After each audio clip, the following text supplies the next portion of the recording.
Mom, can you pass the gravy, please? Randall, if you're going to break that chair, Seems pretty sturdy to me. stop leaning back in that chair. I'm not going to tell you again. All right, how about this? If I break this chair, not only will I replace this chair, but the whole dining room set. You're kidding. Not at all. So until I actually break the chair, can we have no more lectures, please? Okay, fine, but you should always listen to your mother. And I'll be thinking about what dining room table I want. Hi, everybody. I'm Joe. And I'm Mary. And we're Book Buds. And today, Joe's going to be telling me all about the last lecture by Randy Pausch.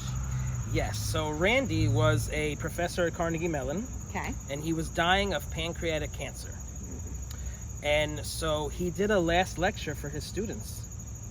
And it was like, if you could do a last lecture before you die, what would you talk about? So he did one on, like, achieving his childhood dreams. Wow, it must have been really moving. It was very moving. I read this book, and then I found out that he recorded his last lecture. Okay. So then I watched the recording of the last lecture, and it really just made it complete, Mm-hmm. And it wasn't sad or morose. Like, he had an awesome way of speaking. He started the lecture by putting his CAT scan images up there to address the elephant in the room. Okay. He had like 10 tumors and like 3 to 6 months to live. And he's like, this was about a month ago, so you do the math. But he said, he's like, if I'm not as sad and morose, as you would think I am, sorry. And like, it got a laugh. So like, a lot of it was humor. A lot of it was like light. He didn't cry. Like, it was just like what like some people might need listening to that.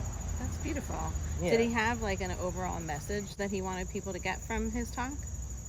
Yeah, I mean, what I took away from it was how he is handling the last few months of his life. Like, most of us don't have to deal with that.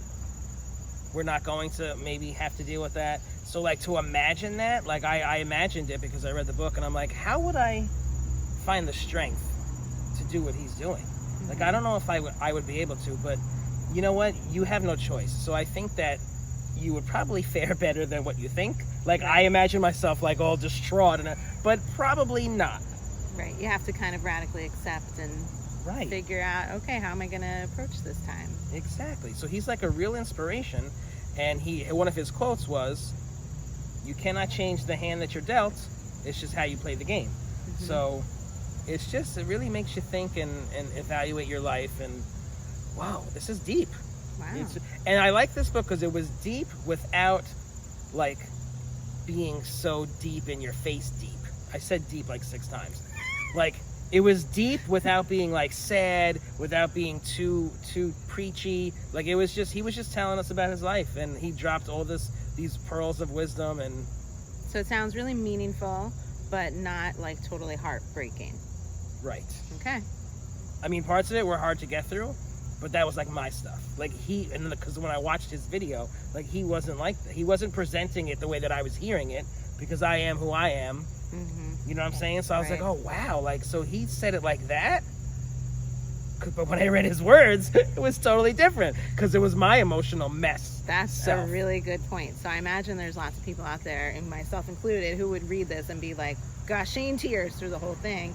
But if you listen to him, it might be a totally different experience. Yeah. Interesting. Very. Mm-hmm. Did we show the book yet? It's nice and short. It's a quick read. Yes, it's very short. So I learned a new phrase from this book. Okay. Do you know what a Dutch uncle is? No. Someone who gives you honest feedback. Oh. I think we need more Dutch uncles out there. Mm-hmm. That Get could be very useful. Yeah, some honest feedback, because it's like you don't hold anything back. Mm-hmm. Like, they just go for it, just be completely honest and real with you. Mm-hmm. I like that. So he had some folks in his life like that? Yes. Cool. Dutch uncle. I'm going to use that. Or seek one out. Or be one. So there's a quote from this book that I identified with that I'm going to read to you. Okay. When we send our kids to learn organized sports, most of us aren't doing so to have them learn the intricacies of the sport. We want them to learn perseverance, teamwork, sportsmanship, the value of hard work, and an ability to deal with adversity. I love that. Absolutely. So as a mom, I can relate with that quote. That's definitely what I want for my kids when they're doing things like that. So it seems like there's just a lot of good messages in the book to be like thinking on. And Yes. yeah. There are. I really recommend this book to everyone. Randy took his unique position in life to teach us about living our best life at a time where he was losing his. So, you know, he left us this gem. He left this behind. Don't pass it up. Take advantage on this gift from a dying man. It's really something. Thanks so much for sharing it, Joe. You're welcome, Mary. Anybody else out there read this book? Let us know in the comments. And if you're enjoying Book Buds, give us a thumbs up. And share us with your friends. And subscribe to our channel, Book Buds! Did you read this book? Let's chat about it. Mary, better watch out. I'm going to give you some honest feedback. I'm here for it. I'm going to Dutch uncle you. Funny. Just say there's a quote I want to read. So there's a quote that I would like to read from this book that I identified with. Okay. Let me do it over. So there's a quote that I'd like to read. So there's a quote that you want to read. Yeah. So to have them learn the intricacies.